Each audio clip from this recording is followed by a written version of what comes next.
ทำกับสายลมผ่านใจที่ชาคำพันจัดรายการธรรมะเพื่อคุณร้อยคำรำพันฝากเสียงแก้วหวานถึงท่านนักบุญสนุกงานพระเอกพระคุณพระธรรมเสนาบดีเกิดมาโชคดีได้ทำบุญหนักสร้างสรรค์งานที่ใจรักใช้หลักทำนำชีวิตทายาทิธรรมร่วมกิจใจกรรมสร้างสมความดีบอกบุญผ่านทางสายถึงแฟนทั่วแดนโลกาหนุนนำให้ทำเป็นทาน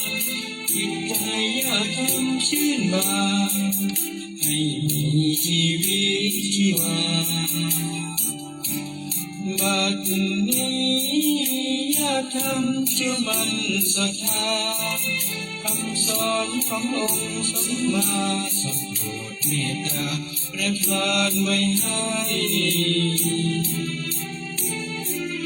ได้จงโชคดีและมีความสุขธรรมะพาให้คลายทุกข์พบสุขทั้งกายและใจวิชาคำพันขอบคุณทุกท่านให้กำลังใจ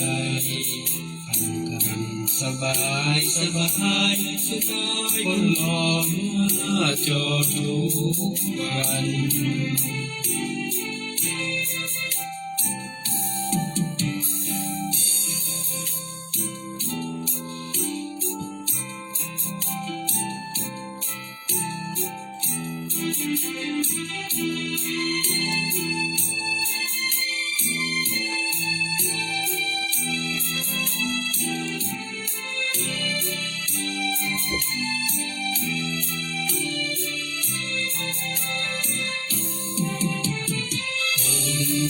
หนุนนำให้ทำเป็นทา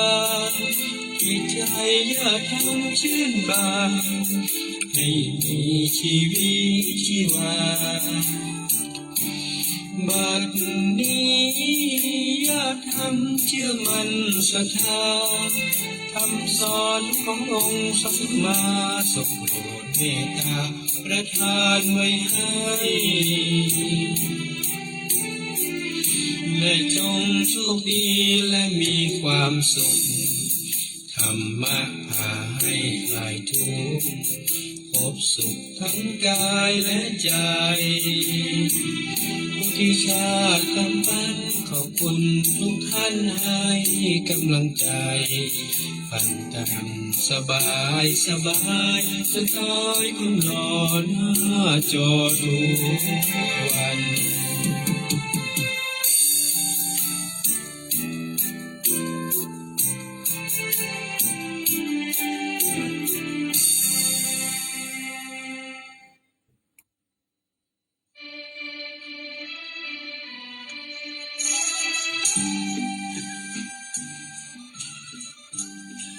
ค่าของคนมิได้นับเพราะทรัพย์มากหรือนับจากรูปลักษณ์สูงศักดิ์ศรีหากเกิดแต่คุณงามและความดีผลงานที่จันลงคือโลกได้ไพบูรย์ขอความสุขสวัสดีจงบังเกิดมีแก่ท่านผู้ฟังแฟนรายการฟังสบายสไตล์วุฒิชาติทางคลื่นสถานีวิทยุท้องถิ่นจังหวัดเชียงใหม่คลื่นพระพุทธศาสนาและจริยธรรม FM 96.0 เมกะเฮิรตซ์อุปถัมภ์โดยมูลนิธิพระบรมธาตุเจ้าดอยสุเทพมีพระเดชพระคุณหลวงพ่อพระธรรมเสนาบดีเจ้าวาดวัดพระบรมธาตุดอยสุเทพเจ้าคณะภาค7เชียงใหม่ลำพูนแม่ฮ่องสอนคือการอุปถัมภ์รายการทุกรายการทางคลื่นสถานีวิทยุ FM 96ขอบพระคุณท่านผู้อำนวยการคณะกรรมการบริหารเจ้าหน้าที่ควบคุมห้องส่งวัดดอยสุเทพท่านอาจารย์พระมหาประสิทธิ์ประสาธิโกขอบพระคุณท่านพระครูเจ้าวาดวัดหนองกาย เจ้าหน้าที่ควบคุมห้องส่งวัดหนองกายทางคฤหัสถ์และบรรพชิตตีก็เชื่อมสัญญาณรายการฟังสบายสไตล์วิชาติวันจันทร์ถึงวันศุกร์ 11 โมงถึงเที่ยงขอบคุณแฟนรายการทุกท่านที่ติดตามรับฟังทั้งสองเครื่องสถานีทาง Facebook ไลฟ์สดในขณะนี้เวลานี้โดยความเมตตาของท่านพระครูบดีกาประเสริฐปสันโนท่านพระมหาจันทร์นะครับเข้ามาติดตามให้กำลังใจทาง Facebook ไลฟ์สดก็วันนี้ก่อนอื่นก็เอาบุญมาฝากทุกท่านนะครับเมื่อวานนี้เราก็ได้ร่วมบุญบอกว่าจะเป็นการใส่บาตรเนาะพระสงฆ์สามเณรที่บรรพชาอุปสมบทใหม่นะครับ100 กว่ารูปนะครับ100 กว่ารูปที่เปิ้นแจ้งว่าอยู่173 รูปนะครับ173แล้วก็ท่านได้แจ้งเพิ่มเติมว่าเป็นเพิ่มเป็น196 รูปเมื่อวานนี้นะครับแล้วก็เราก็ได้ร่วมกันบวชพระ1 รูปเนาะก็ต้องขอบคุณคุณแม่พิกุลรักเหล่ากำนันพระเก่าพิกุลเจริญก็ได้ช่วยร่วมบุญตั้งต้นให้นะครับเราก็ได้เปาะได้หอมร่วมบุญบวชพระแห่ม1 รูปแล้วก็ขออนุโมทนากับคุณน้องพัชรินทร์สุกันโทพร้อมด้วยครอบครัวอ้ายประสิทธิ์คำปันปีกุณิภากันทจันทร์ป้าม้วยแล้วก็พี่ป้าหลายท่านเนาะที่ได้เดินทางไปร่วมบุญกันตะวันนี้ก็ขออนุโมทนาแล้วก็ขอบคุณทุกท่านนะครับที่ได้ร่วมบุญด่วนกันตะวันนี้ถือว่าเป็นอย่างที่ปรับปลื้มใจนะพี่นานเองก็ไปอยู่ร่วมบุญตั้งแต่บ่ายจนถึงน่าจะประมาณจนเปิ้นเป๊กตู้เจ้าเสร็จนะครับเราก็ได้รับเมตตาจากทางวัดศรีโสดาพระลำหลวงคือได้เข้าไป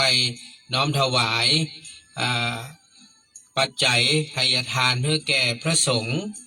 อันมีหลวงพ่อพระครูวัดป่าแดงมหาวิหารท่านเป็นอุปชาในการเป๊กดูเจ้าตะวันนี้ส่วนในศาลาการบรรพชาสามเณรก็มีพระเดชพระคุณหลวงปู่นะซึ่งก็เป็นเจ้าอาวาสวัดศรีโสดาพระลำหลวงก็ได้ทำการบรรพชาให้กับสามเณรทั้งหมดทั้งมวลถือว่าเป็นบุญใหญ่เป็นมหากุศลเปิ้นน้อมถวายเป็นพระราชกุศลแด่พระบาทสมเด็จพระเจ้าอยู่หัวซึ่งในวันที่28 กรกฎาคมนี้พระองค์ท่านจะมีพระชนมายุครบ73 พรรษาแล้วก็ถวายให้กับสมเด็จพระพันปีสมเด็จพระราชินีพระบรมวงศานุวงศ์สมเด็จพระสังฆราชนะครับเนาะผู้เป็นประมุขของสงฆ์ในสยามประเทศนะก็ถือว่าเป็นมหามงคลอันยิ่งใหญ่ก็การบวชพระบวชเนรแต่ละรูปแต่ละตนนั้นถือว่าเป็นการช่วยกันสืบทอดอายุพระพุทธศาสนาอย่างที่พี่หนานไปบอกไปตะวันนี้ว่าเฮาได้บวชพระบวชเนรเป็นตนเป็นองค์นี้นะแม้องค์เดียวก็เป็นบุญใหญ่ยิ่งเฮาไปร่วมบวชพระบวชเนรจำนวนเป็น100 กว่ารูปเนี่ยโอ้ท่านผู้ฟังเป็นเขาว่าเป็นบุญใหญ่แท้ๆฉะนั้นตะวันนี้หลายท่านที่ตันได้ห่วมได้หอมก็ถือว่าเป็นผู้มีบุญเป็นผู้มีวาสนาก็ขอบคุณนะครับแต่วันนี้พี่ปิยธิดาแล้วก็ขอบคุณกับพี่กิ๊กตัวเนอร์สุภาพมัญชลีเนาะนะครับก็ได้เมตตาร่วมบุญมาก็ขอบคุณนะครับทุกคนทุกท่านแต่วันนี้ฝากโมทนาแม่สุนากับป้าบัวผัดมูลลาที่ได้ร่วมบุญพระป่ากองทุนกับสมทบสร้างกุฏิมา200 บาทตอนนี้ก็ยังรับอยู่เนอะไปจนถึงวันที่26 กรกฎาคมเราจะทำบุญทำทานที่วัดอินทขินนี่แหละครับนะฉะนั้นก็ใครมีโอกาสก็จะร่วมบุญเป็นกองทุนสงเคราะห์และก็เป็นการร่วมบุญในส่วนของสมทบสร้างกุฏิสงฆ์ที่อำเภอแม่ลาน้อยให้กับพระประวัติบนพื้นที่ราบสูงเนาะเนี่ยเหมือนอย่างกับพระธรรมจาริกทั้งหลายนี่แหละเป็นวัดเป็นอาสมที่เปิ้นไปออกเผยแพร่พ ระธรรมคำสอนอย่างที่หลวงปู่วัดศรีโสดาท่านได้กล่าวไว้ว่าพระสงฆ์สามเณรเหล่านี้วันหน้าเปิ้นเจริญเติบโตมามีความรู้ได้เป็นมหาปรริญญาธรรมได้จบปริญญาวันหน้าเปิ้นก็จะมีความรู้ทั้งทางโลกทางธรรมเปิ้นก็จะออกไปอยู่บนห้วยบนดอยท่านผู้ฟังรู้ครับ1 อาสมเนี่ยเปิ้นอยู่แค่รูปเดียวนะหมายความว่า1 หมู่บ้าน1 ดอยเนี่ยอยู่รูปเดียวเปิ้นมาอยู่กันหลายรูปอยู่รูปเดียวเขาต้องกระจายกันไปแล้วทีนี้พระนี่นะบัจใจเป็นผู้นำศาสนาเนอะท่านผู้ฟังสมัยตะก่อนนะผมได้ยินในดอยบ่บรรทุรกันดารว่าพระเหล่านี้เปิ้นจะลงมาเดือนละครั้งทำไมถึงลงมาเดือนละครั้งเพราะว่าเปิ้นจะต้องลงมาประชุมมาประชุมกันพระธรรมจาริกนี่นะมาประชุมแล้วก็จะมารับเงินค่าอาหารเพราะว่าเงินเดือนนั่นแหละนะเงินเดือนแต่ว่าก็เอาซื้อมาม่าปลากระป๋องขนมนมเนยกาแฟอย่างนี้แหละก็ตีดขึ้นไปบนดอยแล้วก็คนในหมู่บ้านเนี่ยมันเปิ้นบ่มีความรู้เปิ้นถามว่าในหมู่บ้านนี้มีใครอ่านออกเขียนได้ไหมบ่มีสักคนสุดท้ายเจ้าบ้านก็เลยบอกว่าขอให้ตู้เจ้าเนี่ยรับตำแหน่งพ่อหลวงโดย มันมีอยู่ประมาณสัก50 หลังคาเนาะ100 หลังคาก็มีเนอะดำดอยนะแต่มันห่างกันไปได้เปิ้นก็จะมีได้1 หมู่บ้านเนี่ยแล้วจะไปเอาไผ่เป็นพ่อหลวงมันบ่มีนะเพราะว่าเขาหูหนังสือตัวเจ้านั่นแหละหูหนังสือตัวเจ้านะเป็นพ่อหลวงนะเป็นพ่อหลวงตัวเนอะดูแลลูกบ้านด้วยนะเวลาทางอำเภอเปิ้นติดต่ออย่างไปนี่นะตัวเจ้าเนี่ยต้องรับหนังสือต้องเอาไปบอกไปเล่าให้ชาวบ้านตอนนี้ทางภาครัฐเปิ้นมีนโยบาย1 2 3 4 5เนอะต้องรับนโยบายจากที่อำเภอนะครับมอบหมายให้ตัวเจ้านี่แหละไปบอกกล่าวชี้แจงให้กับชาวบ้านเจ็บเป็นเย็นอุ่นใครล่ะก็ตัวเจ้านี่แหละเพราะว่าตัวเจ้านี่ต้องไปเรียนรู้เรื่องการปฐมพยาบาลเรื่องการดูแลเรื่องยุกเรื่องยาคราวนี้ทางโรงพยาบาลประจำอำเภอเปิ้นก็จะมีเนาะสาธารณสุขอำเภอนะเปิ้นก็จะมียาสามัญประจำบ้านยาโน่นยานี่เปิ้นก็จะเอาฝากตู้เจ้าไปไว้ที่วัดที่อาสมนั่นแหละมันจะเป็นวัดเก่าเป็นอาสมตู้เจ้าก็เลยต้องเป็นไผการก่อร่างสร้างแปลงในอาสมในวัดตู้เจ้าก็ต้องเป็นเพราะว่าเป็นหัวหน้าเป็นโฟร์แมน เป็นโฟร์แมนเป็นผู้ควบคุมการก่อสร้างทั้งหมดเพราะว่าเป็นวิศวะ วิศวกรเนาะในการออกแบบจะสร้างศาลาสร้างกุฏิบางทีเนี่ยเอาใจแรงงานของเจ้าบ้านเนี่ยเปิ้นบ่มีเงินดังนั้นค้อนกาเลื่อยกาเนาะตัวเจ้าเนี่ยนะเป็นเป็นขบกตัวเจ้าต้องออกมาซื้อแล้วเอาไปไว้ที่ในวัดนะในสำนักขณะแล้วเจ้าบ้านก็ซื้อตะปูซื้ออย่างนี้เนาะเจ้าบ้านก็จะไปเป็นผู้ช่วยตัวเจ้านะตัวเจ้านั้นก็จะขึ้นไปบนแปรพวกนะปักเสาแล้วขึ้นบนทำก่อนทำจะมุงจะอย่างก็ให้เจ้าบ้านช่วยกันเป็นมุงตองตึงกะมุงหญ้าคากะก็ให้ช่วยกันมุง เพราะว่าเจ้าบ้านมันจากดังนั้นตัวเจ้าที่เป็นพระธรรมจาริกเนี่ยหรือว่าพระธรรมทูตที่ไปอยู่ตามในป่าในดงเนี่ยถ้าธรรมทูตนี่ก็จะว่าไปต่างประเทศเนาะอันนี้อยู่ในป่าในดงนี่เพราะว่าพระธรรมจาริกเหล่านี้เนี่ยจะต้องเป็นทั้งเป็นผู้นำจิตวิญญาณก็คือเป็นคนไปเผยแพร่ศีลธรรมกรรมฐานเป็นแพวผู้ที่ช่วยสอนเรื่องการเกษตรเนี่ยการปลูกพืชปลูกผักอย่างใดนะโดยที่บ่ต้องใจปุ๋ยที่มันเป็นเคมีเนี่ยคือปลูกแบบธรรมชาติออร์แกนิกเนี่ยนะแล้วมันปลอดภัยถึงคนกินถึง เวลาเอาไปขายมันก็ปลอดภัยเนาะคนปลูกก็ปลอดภัยคนกินก็ปลอดภัยเป็นตึงป้อหลวงนะคอย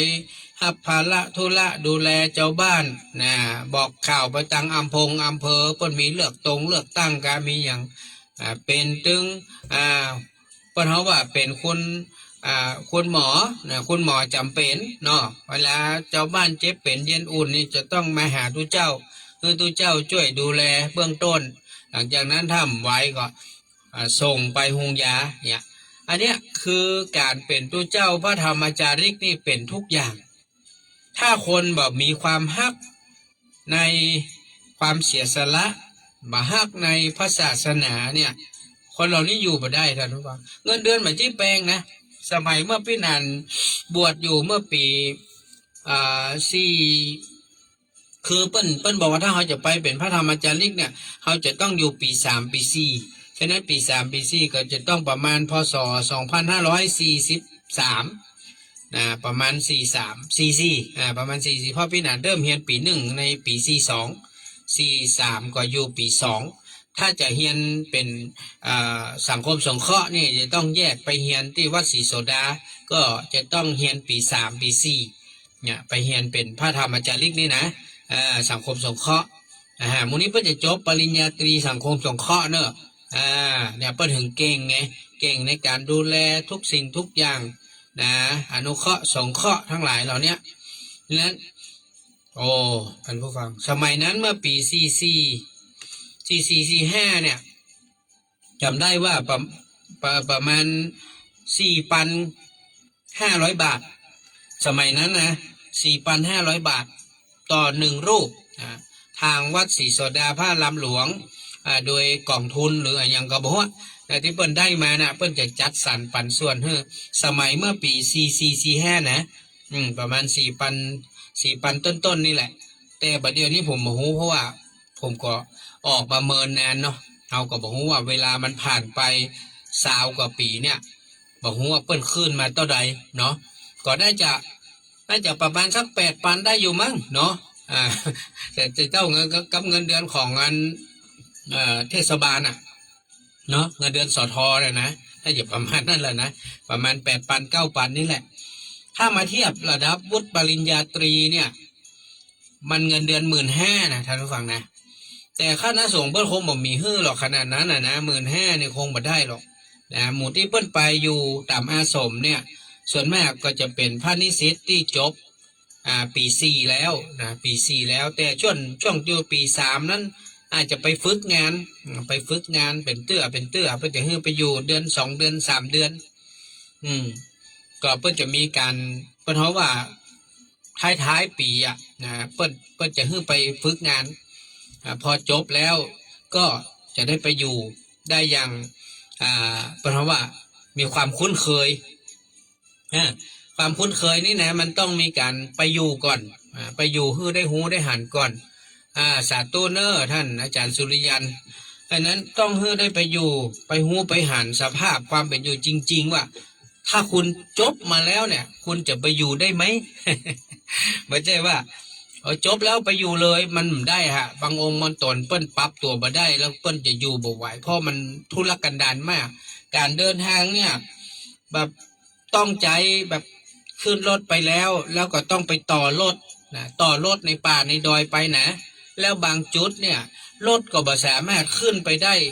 จะนั่งมอเตอร์ไซค์มันก็ลำบากเนาะคือตัวเจ้าซ้อนมอเตอร์ไซค์นี่ก็เหนื่อยเจ้าต้องเตียวตีนนี่นะขึ้นไปแหมที่บนดอยมัน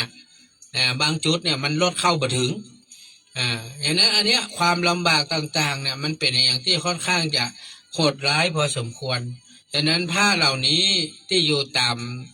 อาสมต่างๆที่เป็นผ้าธรรมจาริกเนี่ยผมยอมยกใจให้เปิ้ลเลยว่าเปิ้ลเป็นพระที่เสียสละมากท่านผู้ฟังถ้าอย่างหมู่เฮาลองไปนอนสัก7 วันไปอยู่ในดอย7 วันบ่มีอินเทอร์เน็ตบ่มีน้ำประปาบ่มีไฟฟ้าทุกอย่างต้องอาศัยอาศัยแสงเทียนอาศัยเต็มที่ถ้าบางจุดที่มันโล่งก็อาจจะใช้โซลาร์เซลล์ ที่จะให้แสงสว่างให้ได้อ่านหนังสือสอนศีลสอนธรรมให้ลูกหลานพี่น้องบนดอย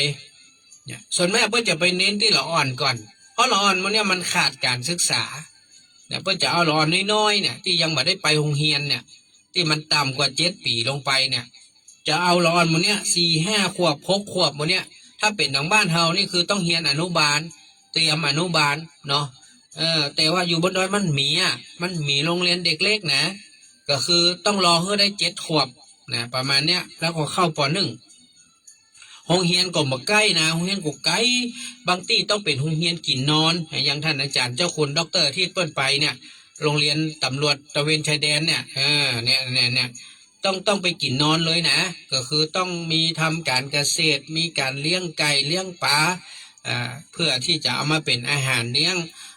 น้องๆที่ไปอยู่โรงเรียนกินนอนเนี่ยท่านผู้ฟังเห็นก็มันไม่ใช่ว่าลำบากสบายนะเปิดก็ต้องไปซื้อข้าวสารซื้อน้ำมันเครื่องปรุงซื้อของที่จำเป็นน่ะอันเนี้ยทุกพระเหล่านี้ก็มันต้องทำได้ทุกอย่างนะทั้งการเกษตรทั้งการก่อสร้างทั้งการดูแลเจ้าบ้านเรื่องเจ็บเป็นเย็นอุ่นอันนี้ผมเห็นที่เปิ้นมาบวชตะวานี้ก็เห็นแล้วก็ปลาบปลื้มใจเพราะว่าเห็นทุกเจ้าที่เป็นพระหนุ่มก็จัดหลายนะตะวานี้นะเปิ้นมาเป๊กใหม่ เพื่อที่จะได้มาช่วยกันนะครับสืบทอดช่วยกันเผยแพร่แล้วพระเหล่านี้เวลาเปิ้นซึกออกไปเนี่ยเปิ้นเป็นพี่น้องคนดอยท่านผู้ฟังเปิ้นเป็นพี่น้องคนดอยเวลาเปิ้นซึกไปแล้วเปิ้นก็ไปอยู่ตามหมู่บ้านเปิ้นบางทีเปิ้นก็ไปเป็นครูอาสาพ่องมีเนาะไปเป็นครูอาสาบางคนปิกไปเมื่อนนานก็ไปเป็นป้อหลวงบ้านไปเป็นสอทอเนาะสมาชิกเทศบาลอบตอย่างทั้งหลายเหล่านี้ก็คือนี่แหละได้มาจากการเรียนรู้การพัฒนาตัวเก่าแล้วก็ไปสู่การพัฒนาเจ้าบ้านฉะนั้นท่านผู้ฟังทั้งหลายถ้าเรามาคิดถึงทุกวันนี้นะถ้าเรามาคิดแต่ว่าต้องเป็นคนรวยถึงจะไปช่วยคนอื่นได้ไม่ใช่เนอะคำว่าคนรวยแล้วไปช่วยคนอื่นได้นี่มันจะเป็นคำตอบสุดท้ายท่านผู้ฟังลองสังเกตดูเลยคนที่รวยมากๆเนี่ยคนที่มีเงินเป็น100 ล้าน1,000 ล้าน10,000 ล้าน100,000 ล้านเนี่ยการที่เปิ้นจะสละเงินเปิ้นน่ะไปช่วยสังคมเนี่ยบางทีเปิ้นก็บ่ได้สละฮื้อมากมายหรอกเปิ้นจะฮื้อเล็กฮื้อน้อยนั่นแหละนะและการฮื้อของเปิ้นก็ย่อมมีเป้าหมายมันก็ครับเป้าหมายเปิ้นคืออย่างเปิ้นอาจจะต้องการยอมรับต้องการชื่อเสียงอย่างเงี้ยต้องการความเคารพนับถืออย่างหลายอย่างนะเวลาเปิ้นฮื้อคนร่ำคนรวยนะเปิ้นจะฮื้อนะตามบ้านนอกคอกนาตามป่าตามดอยเนี่ยเปิ้นบ่ค่อยทำหรอกลองสังเกตดูกะคนที่เป็นคนรวยๆแล้วไปทำบุญตามห้วยตามดอยตามบ้านนอกคอกนาแท้ๆนะแสดงว่าใจเปิ้นเนี่ยเป็นผู้มีจิตใจยิ่งใหญ่มากคือใจเปิ้นเนี่ยมันยิ่งกว่าเพชรนะมันคือมันยิ่งใหญ่เพราะว่าเขาทำบุญแบบนั้นเนี่ยมันแบบมีหน้ามีตาอย่างท่านผู้ฟังการไปช่วยคนตามถิ่นทุรกันดารเนี่ยมันบอกค่อยมีใครทำกันหรอกลองพี่หนานสังเกตดูนะเหมือนเมื่อก่อนพี่หนานเคยไปทำบุญปากับญาติธรรมเขาไปสร้างวัดสร้างวาไปทำที่โน่นที่นี่ตามในป่าในดอยนะคือส่วนมากที่ทำก็จะเป็นหมู่เฮานี่แหละหมู่ที่ประมาณว่าพอมีกินไม่ใจพออยู่ได้นะอาจจะบัดตุกล้ำตุกเหลืออย่างเงี้ยเพิ่นส่วนมากก็จะประมาณหมู่เฮานี่แหละที่เพิ่นหอมกันนะคนรวยๆแต่เพิ่นก็บ่ค่อยหอมนะเพิ่นก็บ่ค่อยหอมเพราะว่ามันบ่ได้เป็นแน่เป็นตาอย่างท่านผู้ฟังฉะนั้นการทำบุญผมบอกว่าคนที่รวยใช่ว่าจะช่วยคนอื่นได้เสมอไป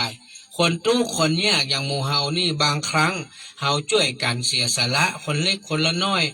เฮาช่วยกันออกบ่าออกแหงช่วยกันออกความคิดความอ่านผมว่ามันยังได้ประโยชน์นักท่านผู้ฟังดังนั้น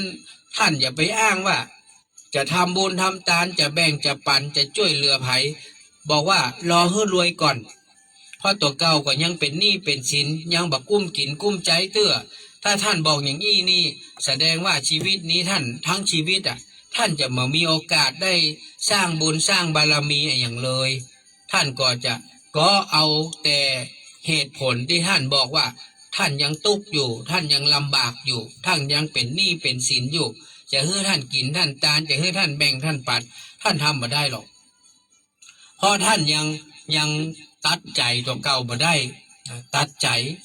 ในการเสียสละบ่ได้อย่างตัวว่าเนี่ยพี่นันอู้ไปภายใน1 ชั่วโมงเขาได้เงินไปถวายพระเนนเขาได้เงินไปร่วมบุญบวชพระโอ้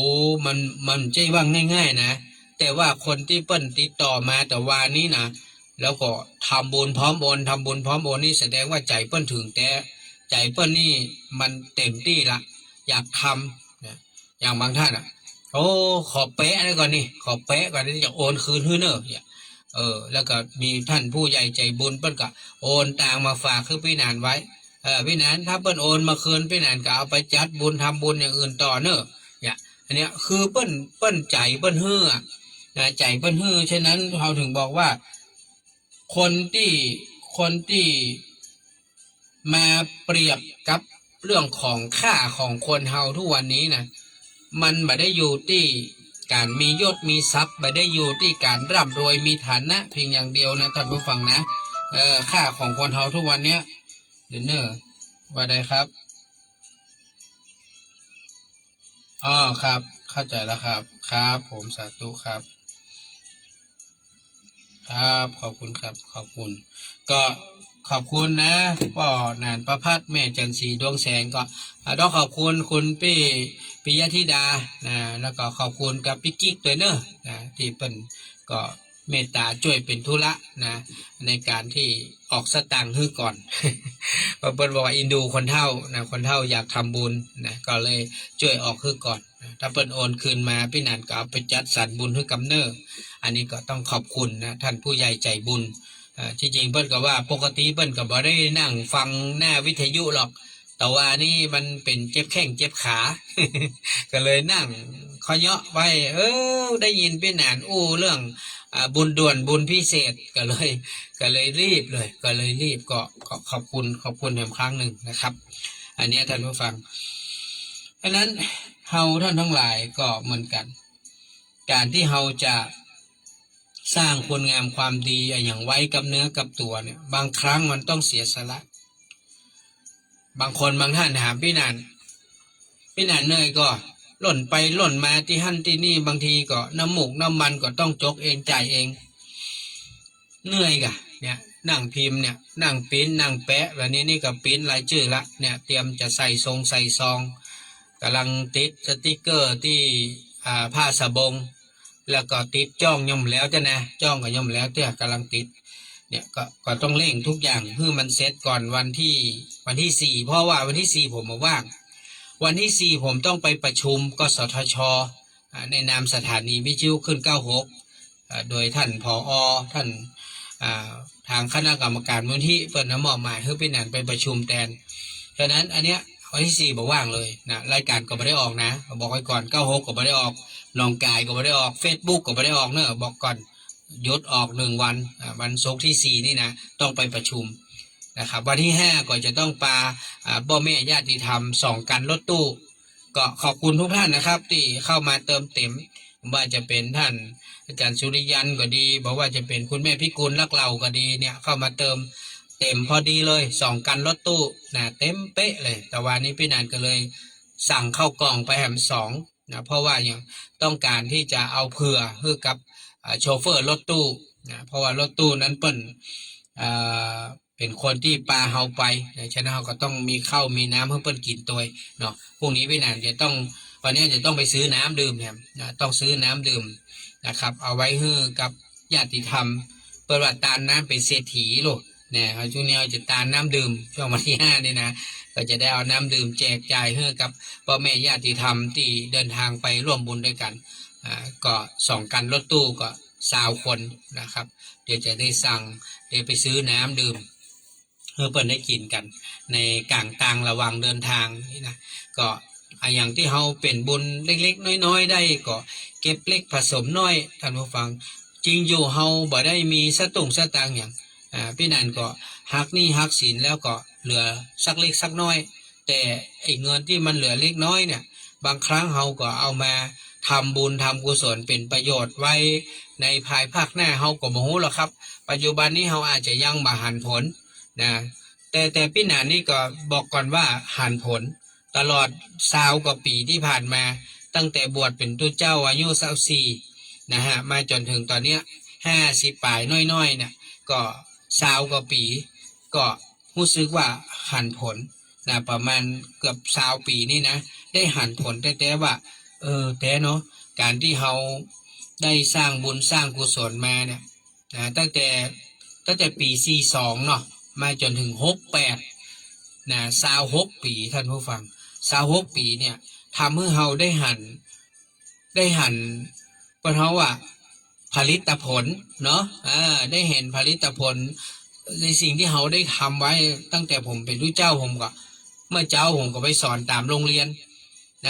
เปิ้นก็มาฮับเปิ้นก็เลี้ยงเพลแล้วปีนึงเปิ้นจะถวายปัจจัยกับทายทานเนี่ยครั้งหนึ่งแต่ว่าพี่นานซื้อขนมซื้อลูกอมเอาโน่นเอานี่ไปแจกละอ่อนในห้องเรียนนะสอนตั้งแต่ป.3 ป.4 ป.5 ป.6เอาไปสอนเนี่ยนะเป็น3-4โรงเรียนปุ่นแถวที่สันปะตองหลายโรงเรียนแล้วก็ไปสอนโรงเรียนวัดตัวนะไปสอนนักธรรมนะสอนธรรมศึกษา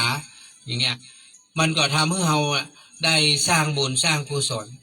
นะพอช่วงบ่ายเขาก็ไปเรียนมหาวิทยาลัยสงฆ์เขาก็จบปริญญามาได้เกียรตินิยมอันดับ2นะไม่ได้อันดับ1นะเพราะว่าพี่นันไม่ค่อยได้มีเวลาเรียนสักเท่าใดส่วนมากเน้นทำกิจกรรมเห็นนั้นนี่ก็มันก็เป็นสิ่งที่ดีนะในการที่เราไปเผยแพร่ไปออกกิจกรรมอย่างผมไปอบรมกันละอ่อนต่างจังหวัดไปถึงเชียงรายไปแม่ฮ่องสอนไปถึงลำปางลำปูนอย่างเงี้ยเราไปหลายที่เนาะแล้วก็ในคุกในคอกสถานพินิจเนี่ยตาบอดหูหนวกละอ่อนปัญญาอ่อนเนี่ยคือเขาได้ไปหมดเลยมันทำให้เขาได้หันประสบการณ์มากมายแล้วก็ได้หันคนจำนวนนักอย่างคนที่อยู่ในคุกในคอกเนี่ยหันความลำบากของเปิ้นหันความตุกข์ใจของเปิ้นเขาเข้าใจนะเขาก็พยายามเรียนรู้สิ่งต่างๆว่าเขาจะได้ทำให้ชีวิตของเขาเนี่ยมันราบรื่นแล้วก็มันผ่านพ้นไปได้เรื่อยๆนะบ่ฮือตัวเก่าลำบากจนเกินไปแต่ว่าเขาจะต้องเจียดจ่ายโอกาสให้กับคนอื่นอย่างที่เราทำได้เป็นบุญเป็นกุศลก็ต้องทำอันนี้ก็คือสิ่งที่อยากจะฝากทุกท่านเดี๋ยวผมขออนุญาตเอาน้ำอุ่นสักหน่อยเนอะเดี๋ยวมาอู้จากันต่อนะครับแป๊บหนึ่ง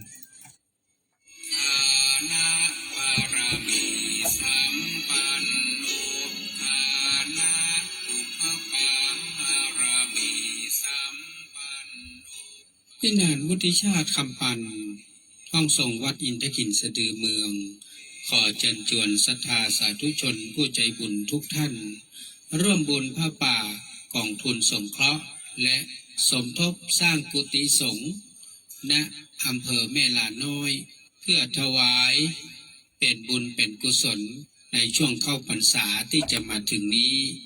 ท่านใดสนใจร่วมทำบุญติดต่อได้ที่พี่นางวุฒิชาติคำปันสนใจติดต่อได้ที่0866713446ขอเชิญชวนทุกท่านร่วมบุญตามจิตเจตนาขออนุโมทนาบุญล่วงหน้ากับทุกคนทุกท่าน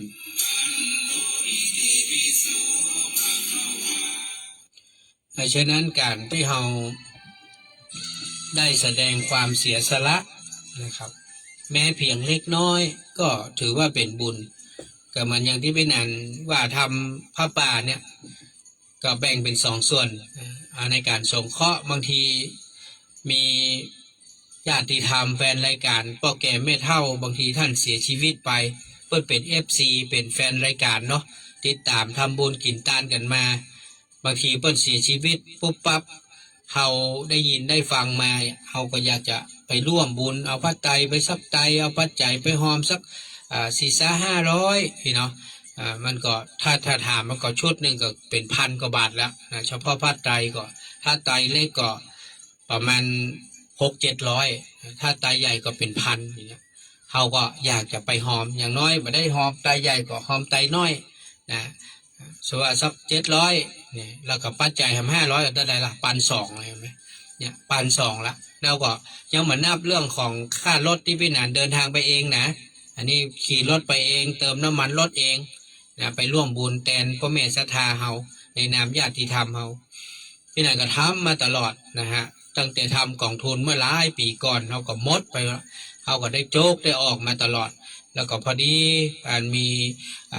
ท่านผู้ใหญ่ท่านหนึ่งเพิ่นมาบอกเรื่องการจะสร้างกุฏิที่พุทธแม่ลาน้อยเพิ่นบอกว่า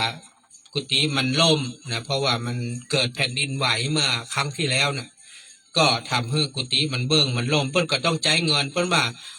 ประมาณ200,000นะการสร้างกุฏิหนึ่งหลังเนี่ยมันก็จะต้องมีที่พักเนาะแล้วก็มีห้องที่เอาไว้ตอนรับญาติโยมเวลาเปิ้นไปทำบุญอะแต่บนดอยเขาต้องยอมรับว่ามันแบบมีศาลาใหญ่เหมือนอย่างบ้านเฮานะศาลาใหญ่ๆอย่างบ้านเฮามันมีนะครับโฮงกุฏิใหญ่ๆหลังเป็น5 ล้าน10 ล้านเนี่ยมันมีเป็นหลังเล็กหลังน้อยเนี่ยก็ต้องทำให้แข็งแรงเพราะว่าต้องใช้งบประมาณ200,000ซึ่งตอนนี้ก็ยังขาดอยู่มากเลยนะตอนนี้ก็กำลังช่วยกันเสาะหาสตุ้งสตางค์ในการที่จะมาก่อร่างสร้างแฝงพี่นันก็เลยอยากจะเอาหมู่แฟนรายการเท่านี้เป็นส่วนหนึ่งในการสร้างบุญสร้างบารมีบนห้วยบนดอยด้วยกันก็เอาเป็นกองทุนสงเคราะห์ให้เกิงเอาไปห่วมตานกุฏิกับเปิ้นให้เกิงเขาก็พยายามทำเนี่ยผมยังกลัวอยู่ว่าหลังจากเซตวันที่26แล้วเนี่ยเงินเขาได้ต้นใดเหียนะฮะอาจจะไปเปาะไปหอมเปิ้นก็บอกว่าถ้ามันบ่ได้บ่ปออย่างใดเปิ้นก็อาจจะทำเป็นกฐินเนี่ยอาจจะทำเป็นกฐินเขาก็อาจจะต้องหาเพิ่มเติมไปห่วมไปหอมกับเปิ้นในช่วงออกภาษาแหมรอบหนึ่งนะอาจจะประมาณนั้นนะครับเพราะว่ามันก็ใช้เงินประมาณ200,000นี่มันจะน้อยๆเนาะมันจะไปหาที่ไหนเงิน200,000ในภาวะปัจจุบันนี้มันฝืดเคืองขนาดท่านผู้ฟังนี่ตั้งแต่ผมเปิดพระป่ามามีคนที่มาหอมอยู่ทั้งหมดเดี๋ยวเนี่ย11 12 13 14ท่านอยู่เลย 14ท่านนะตั้งแต่ทำพระป่าของทุนมานี่นะมีคนหอมอยู่14 ลายนะท่านฟังก่อนมันเป็นอย่างที่โอ้ยบางทีก็เป็นดีดูตัวเก่าเหมือนกันนะได้เงินประมาณสัก2-3 ปันอย่างเงี้ยนะ3-4 ปันเนี่ยแบ่งเกินกับคนกับ2 ปัน ถ้าได้4 ปันกับแบ่งเกินกับ2 ปันเนี่ยมันเป็นอย่างที่เป็นดีดูตัวเก่าเหมือนกันแต่ว่าเขาก็มาคิดว่าอย่างถึงเป็นอันเพราะว่าคนเปิ้นมาสนใจนะคนเปิ้นมาสนใจเปิ้นมาเห็นความสำคัญมากกว่าหมายถึงความสำคัญการไปสร้างกุฏิให้ตัวเจ้าบนดอยมันเป็นประโยชน์จะได้ เป็นบุญเป็นกุศลจะได้การมาช่วยหอมผ้าหอมตังช่วยงานศพงานสร้างมันเป็นบุญจะได้คือเปิ้นมาคิดถึงว่ามันบ่มีความจำเป็นแต่ความคิดของพี่นานคิดแถมอย่างคนที่เปิ้นฟังรายการเขาเนี่ยพวกแก่เมทัลเนี่ยบางทีจริงอยู่นะเปิ้นอาจจะไม่ได้หอมมากหรอกหอมเตื้อละ100-200เมินหอมเตื้อก็มีแต่ว่าเปิ้นติดตามรายการสถานีเฮามาเนี่ยบางคนเป็น10 ปีบางคนเนี่ยรุ่น20 ปีนี่ผมว่าถ้าบอกค่อยเหลือละนะรุ่นนั้นนะรุ่นนั้นเพราะสมัยนั้นนะคนฟังรายการมันจะ50ขึ้นนะ50ถ้า50ถ้าตอนนี้ยังอยู่กับประมาณ70นะถ้า60ตอนนี้ก็จะอยู่ประมาณ80นะดังนั้นคนอายุ70-80เนี่ยมันมีมนักละนะมีมนักละนะครับส่วนแม่ก็ที่ล้มหายตายจากไปก็เยอะนะครับบางคนถามหูได้ยังไงพี่หนาก็เวลาเปิ้นทำบุญเขาจะจดเขาจะหูชื่อนามสกุลเปิ้นแต่ทีนี้พอคนเฒ่าเหล่านี้ตายมันหายไปเลยท่านผู้ฟังของพ่ออย่างทุกที่ละท่านไปดูเลยพ่อเศรษฐีแม่เศรษฐีทั้งหลายพ่อเลี้ยงแม่เลี้ยงท่านผู้ใหญ่ใจบุญทั้งหลายเหล่านี้นะพ พอเปิ้นทำบุญไปถึงระยะหนึ่งละเปิ้นแก่เฒ่าไปแล้วความจำเปิ้นมาดีแล้วนะลูกหลานมันหยุดเลยมันมาทำมันมาฮื้อทำแล้ว หรือพ่อแม่ตายปุ๊บเขาหยุดบุญเหล่านั้นเลยเขาจะมาทำละเนี่ยเขาจะมาทำละอย่างวันนั้นยังมีเลย มีแม่ท่านหนึ่งเปิ้นบอกว่าขอลูกว่าหลานมือโอนตังค์ให้พี่นานกรรมเปิ้นว่าเปิ้นร่วมบุญลูกหลานบอกว่าอันนี้มันเป็นบัญชีเจ้าบ้านนะมันไม่ใช่เป็นบัญชีตู้เจ้านะแม่จะโดนหลอกหรือเปล่าเนี่ยอุ้ยจะโดนหลอกหรือเปล่าเปิ้นว่ามาใช่นะอันนี้ฟังรายการเปิ้นมาเมินนานจะไปทำบุญตานเตียนทำบุญโน่นนี่นั่นนะโอนกรรมก็ไม่ใช่ว่ามากมายหรอกบางทีร้อยแหละแต่ลูกหลานก็ถามแล้วถามแถมเนี่ยบางทีเนี่ยคนเฮานี่นะมันป้นป้อแม่ป้ออุ้ยไม่อุ้ยไปนะเขาไม่ใช่ทำแล้วท่านผู้ฟังเนี่ยผมถึงบอกแล้วไงว่าถ้าท่านอยากทำบุญทำทานอย่างตามวัดตามว่าตามที่ไหนก็แล้วแต่เพื่อท่านเร่งทำเหียขนาดว่าเฮายังมีชีวิตอยู่นะเงินก็เงินเฮาเนี่ยเฮาฝากเขาโอนบ่ได้ฝากเขาเนี่ยเอาไปจ่ายให้เฮาแทนบ่ได้เขาก็ยังถามโน่นถามนี่เขาก็ยังบอกขยันให้เฮาทำเพราะอย่างเฮาหัวเสียดายกะหรือว่าเพราะหัวโดนหลอกกะอย่างเฮากับหัวนะมันหลายเหตุผลเนาะหลายเหตุผลฮัลโหลครับว่าจะได้ครับ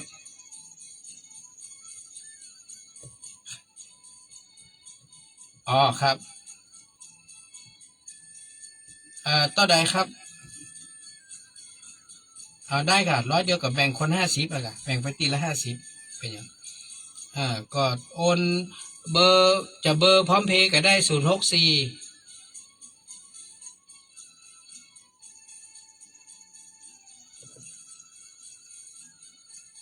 616 9598ดูชื่อตัวเนอะว่าวุฒิชาติคำปันก่อนเนอะเวลาจะกดเงินยืนยันดูชื่อวุฒิชาติคำปันไหมเนาะถ้ามันใจก็จะไปกดเนอะก็อนุโมทนาเนอะกับคุณยายคำการคนซื่อนะบอกว่าขอร่วมบุญ100 บาทแม่วันจะพันสีโพธาแจ้งมาว่าขอร่วมบุญ200 บาทสาธุเนอะแม่เนอะขอบคุณเนอะทีนี้เฮาเลยบอกว่าคนเหล่านี้เปิ้นเคยร่วมบุญกินทานติดตามรายการธรรมะเปิ้นก็ย่อมต้องเป็นคนที่มีศีลมีธรรมเนาะทีนี้เวลาเปิ้นล้มหายตายจากเนี่ยเฮาก็น่าจะไปแสดงความ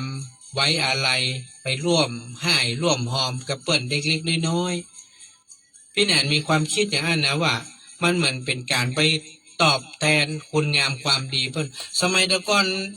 สมัยเมื่อกองทุนมีตอนนั้นมันนะยังมีเงี้ยนะพี่แหนนทำพวงหลีดด้วยนะ มีทั้งพวงหลีดมีทั้งผ้าไตรมีทั้งปัจจัยแถมต่างหาก3 อย่างก็เนอะเวลาไปนะผ้าไตร1 ไตรนะพวงหลีด1 พวงปัจจัยใส่ซองแถม1 ซองเวลาไปหอมเบิ้ลสมัยนั้นนะแต่มันตอนหลังมันมีเงินกองทุนตรงนั้นมันหมดพี่แหนนก็บางทีก็ต้องขอเมตตาผ้าไตรจากท่านพระครูฟุกพ่องวัดยางกวงท่านฮื้อมาบางทีก็ตุลุงเสิร์ชพ่องตุลุงโหนงพ่องเนี่ยนะเพราะว่าพี่นานก็มีสตางค์ไปซื้อเป็นพันนะเนาะพระไตรก็ตายเป็นพันนะแล้วพระครูบาอาจารย์เขาเปิ้นก็ได้รับ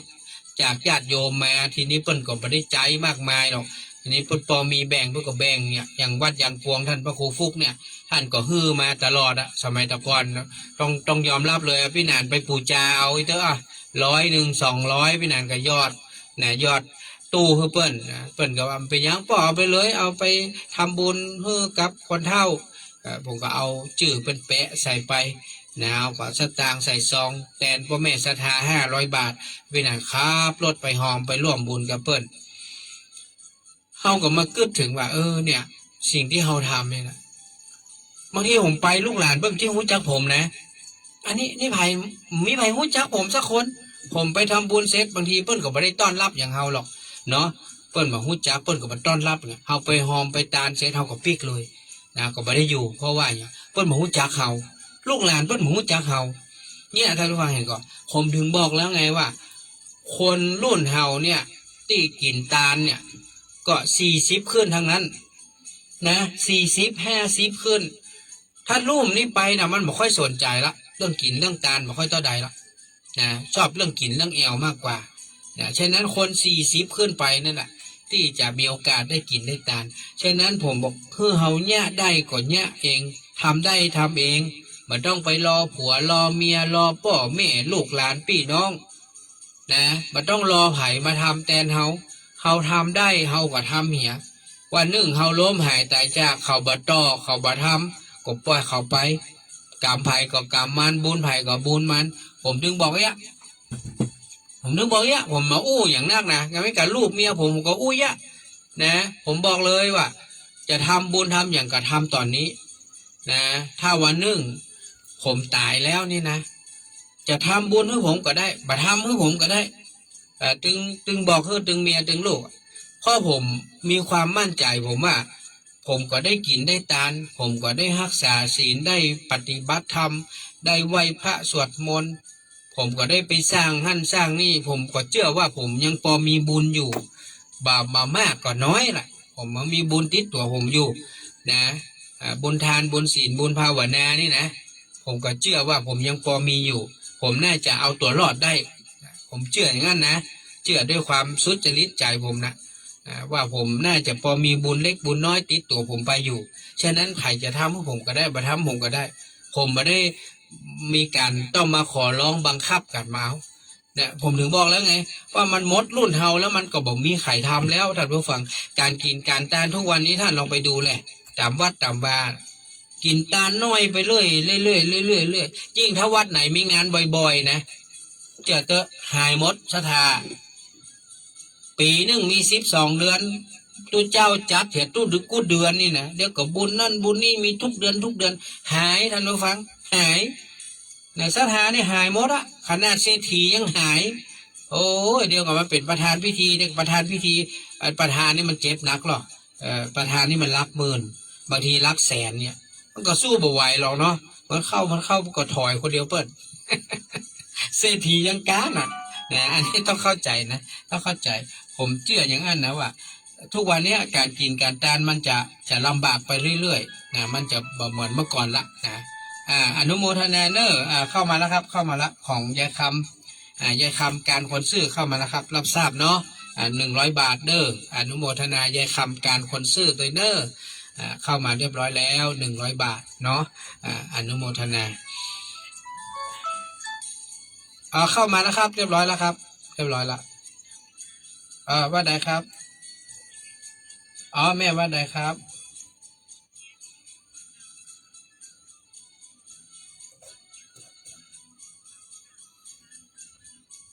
ครับแม่ขอบคุณครับครับแม่ครับขอบคุณครับก็ขอบคุณนะครับกับทางคุณแม่ไถจือนะป้อร้อยตำรวจเอกวิชัยภูปิงก็บอกว่าขอหอมไปข่วมตันเตียนตัวแล้วก็ขอฝากหอมน้ำดื่มกับพี่แหนนเอาไว้เลี้ยงผู้ที่เดินทางไปทำบุญก็ขอบคุณคุณพ่อกับคุณแม่เด้อนะที่ได้เมตตานะร่วมบุญกับพี่แหนนมานะครับแล้วก็มาได้ไปแต่ว่าก็มีโอกาสที่ได้สร้างได้ร่วมด้วยกันดังนั้นผมถึงบอกว่าใครจะว่าจะได้ก็จ้างนะโอ้มีกันนี่กสินตุกแล้วบะเจียมตัวเดี๋ยวก็จะกินเดี๋ยวก็จะตานเดี๋ยวก็จะกินเดี๋ยวก็จะตานผมถึงบอกว่านี่สินก็ส่วนนี่สินชีวิตฐานะความเป็นอยู่มันก็เป็นฐานะความเป็นอยู่ที่เราก็ต้องอยู่เปิ้นเขาว่าอยู่เต้าฐานแนะอยู่กินเต้าฐานแนะเป็นวันน้ำเปียงไหนดอกบัวเปียงหั่นหมายความว่าถ้าเรามีฐานนะตามต้อยเราก็ใช้ชีวิตอยู่ตามฐานะตามต้อยเราไม่ต้องไปเข้าสังคมเพื่อมันมากการเข้าสังคมนะมันแบบที่ว่าบางครั้งมันไม่ใช่ว่าเป็นผลดีนะคนตุกแล้วก็ชอบโลไปเข้าสังคมกับเปิ้นว่ามันแต่งตัวดีมาเข้าสังคมไฮโซกับเปิ้นตุกจะตายเป็นหนี้เป็นสินเพราะมันมีกินมีใจแต่งมาใส่เสื้อผ้าเหมาะงามมาเข้าสังคมกับเปิ้นนี่เปิ้นจกกำเป็นหมื่นเป็นแสนอันนั้นจกกำ10 กำ20เปิ้นดูถูกดูแคลนผมว่า เฮาแบบใช้ชีวิตอย่างสมถะดีกว่าใช้ชีวิตแบบเรียบๆง่ายๆทำบุญกินทานเล็กๆน้อยๆของเฮาไปทำไปนะเก็บเล็กผสมน้อยนะไผตึ้งบอกว่าเฮาเนาะไม่ใช่ว่าโอ้แทนหน้าตะเอียก็ใครตานเป็นหมื่นเป็นแสนกับเปิ้นเนี่ยตัวเก่ายังมีปัญญาหากินหาใจยังมากุ้มปอเตื้อบางทีก็มีนะบางทีก็มีคนเปิ้นเขาว่าเป็นคนสร้างภาพ เป็นคนชอบสร้างภาพคือตัวมันมีฐานะ แต่สร้างภาพว่ามีฐานะเนี่ยอันเนี้ยนะอันเนี้ยเป็นสิ่งที่เปิ้นเขาว่าเป็นภาพมายามันไม่ใช่ความจริงอ่ะเนาะไม่ใช่ความจริงหลายคนถามพี่นั้นรถเก่งกันตาแม่น้อยเดียวนะต่างของต่างคู่ก็เพราะจะบักกุ้มมาละยังมาซื้อกันใหญ่กันใหม่ๆเมาะๆกับเปิ้นเอาเงินที่ไหนไปซื้อแค่ทุกวันนี้ก็อิดจะตายอยู่แล้วจะเอาเงินจะเอารถนี้ไปขายแล้วไปซื้อรถกันใหม่ไปผ่อนตายพอดีนั่นผู้ฟังผมเชื่อแล้วใครจะมาจู้ผมนี่ผมได้กี่นะรถกันน้อยเดียวใส่อย่างกับจะได้ต่างคนก็ได้กี่คนเนี่ย3-4 คนนี่มาซื้อรถใหม่รถกันใหญ่ๆไข่บ่หูกระเป๋าไข่ท่านผู้ฟังเป็นอันไม่ใช่ว่ามีเงินโน่นนี่นั่นไม่ใช่นะเขาก็มีเงินเดือนเขาก็ใช้นี่เขาก็กุ้มกินใจไปวันๆเท่านั้นแหละได้ทำบุญเล็กๆน้อยๆทุกวันนี้นะถ้ามันมีท่านผู้ใหญ่ใจบุญมาร่วมบุญกับพี่แนนว่าอย่างคุณย่าปานีปฏิสุวรรณคุณพี่ชลิดาเอกชัยพัฒนากูลนี่หรือพ่อแม่เฮาเนี่ยที่ร่วมสนับสนุนบุญพี่แนนมาได้ทำดอกบุญใหญ่ท่านผู้ฟังก็จะได้ทำต๊อบๆเต๊บๆนะกันดังนั้นทุกวันนี้ถึงบอกแล้วว่าสิ่งที่เฮาได้ฮื้อไปตลอดเนี่ยเท่าที่เฮาจำความได้นะตั้งแต่ผมอายุ24มานะจนถึง50ปลายน้อยๆนะ20กว่าปีเนาะ20กว่าปีที่ผ่านมามันเห็นนะมันเห็นว่าการที่เฮาได้กินได้ทานได้แบ่งได้ปันการที่เฮาได้พาคนไปสร้างบุญสร้างบารมีไปปฏิบัติธรรมไปอย่างมันหันผลท่านผู้ฟังมันหันผลแต่มันอาจจะบ่ได้แบบ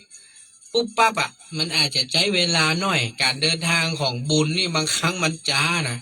เนี่ยวันนี้ว่าเราทำบุญนี่มันเห็นผลช้าแต่ทำบาปนะมันเห็นผลเร็วแต่ว่ามันซื้อนี่หันก่อนแต่ว่ามันซื้อเนี่ยไปปล้นร้านทองเอาทองไปจะเอาไปใช้นี่เอาไปหย่ำหูเปิดจะไปคือลูกคือเต้าอย่างนี้กะเมียกำลังต้องอีกเนาะเอาไปเอาแม่บ่ได้อย่างสักอย่างตำรวจไปตัวยับเหียเนี่ยหันว่าทำบาปนี่มันหันผลเว้ยทำบุญนี่มันหันผลจ้าเนี่ยทุกวันนี้คนมันเลยบอกค่อยทำบุญกันเราไปลักไปโกงเพื่อนนี่นะรวยกันพอดเนี่ยแต่ว่าวันไหนเนี่ยเพิ่งออกข่าวเนี่ยที่เชียงใหม่บ้านเฮาเนี่ยเป็นแผวเนาะแผวปลัดนะปลัดอำเภอเนี่ยแต่ว่าวันแต่เนี่ยที่เป็นออกข่าวเนี่ยเปิ้นไปตัวจับยับได้เนี่ยเห็นไหมเนี่ยเพราะว่าทำผิดกฎหมายนะครับทำผิดกฎหมายใช้ตำแหน่งหน้าที่ในการทำผิดกฎหมายแต่วันนั้นเห็นข่าวอันนั้นเป็นป้าหลวง เป็นป้าหลวงแล้วก็ไปเสพยาบ้าแล้วเปิ้ลก็เลยนำไปตรวจปรากฏว่าไม่ใช่ป้าหลวงครับเป็นนายกเป็นนายกอบตเปิ้ลเอาไปตรวจปัสสาวะเป็นชีสีม่วงเอาลูกมาตรวจเอาลูกไปมาตรวจติดกันหมดเลยหมายความว่าชีสีม่วงหมดถามว่าเอามาจากไหนลูกน้องเอามาฮื้อเสพเอามาเสพเห็นไหมกลายเป็นมาเสียอนาคตท่านผู้ฟังเห็นก่อนมันเหมือนเจ้เรื่องเจ้ราวนะดังนั้นชีวิตคนเราทุกวันนี้นะต้องใช้ชีวิตคือแบบระมัดระวังที่สุดนะเขามีโอกาสได้สร้างบุญสร้างกุศลเล็กๆน้อยๆเขาก็ทำไปทำเท่าที่เขาทำได้ไผ่ถึงหมาว่าเขานะครับอันนี้ก็ฝากไว้เนอะในส่วนของ ผ้าป่าที่อู้กันไว้ก็ ใครจะร่วมให้ร่วมหอมก็ต่อใดก็ได้ตามแต่จิตเจตนาเนาะ0866713446นะครับแล้วก็ฝากไว้นะครับสำหรับท่านที่จะไปตานเตียนก็ขอให้มาขึ้นรถวัดอินทขินนะรถออก7 โมงเนอะ7 โมงรถออกฉะนั้นว่าท่านต้องมาก่อน7 โมงนะพอเราไปตั้ง8 วัดนะ7 วัดนี่เราต้องเดินทางไกลปุ่นเราต้องไปป่าซางปุ่นนะพระบาทตักผ้านะเข้าพระบาทหาหนามบ้านปางห้วยต้มอ้อมมาที่วัดพระธาตุเจ้าสิจอมตองแล้วก็มาน้ำบ่อหลวงน้ำบ่อหลวงนี่เราจะเอาเงินไปมอบเพื่อกับแม่ครูแม่ชีตัวเนอเพื่อเพิ่นเอาไปบูรณะบ่อน้ำก็ขอบคุณนะครับตอนนี้ไม่นานก็พิมพ์รายชื่อเจ้าภาพทุกท่านละเฮาก็จะได้นำเงินไปหอมไปตานกระเปิ้ลนะครับทางได้ตานเตียนตัวเนาะก็ถือว่าเป็นบุญเป็นกุศลนะก็ขอบคุณทุกท่านทุกคนที่ได้ร่วมบุญให้หอมมากับพี่นันตามแต่จิตศรัทธาของท่านก็ขอบคุณมากๆวันนี้พอเวลาหมดเวลาก็คงต้องน้อมนำรายการ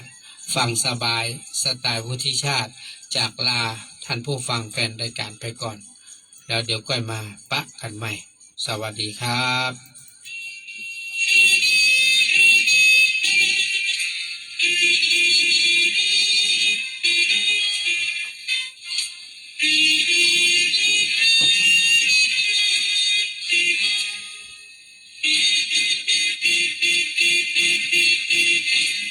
16 ปีที่วุฒิชาติกำปันให้ทำเป็นทานแวววานผ่านทางสถานี96 FM คลื่นธรรมศรัทธาหลวงพ่อพระธรรมเสนาบดีเผยแผ่ความดีเพื่อมวลประชา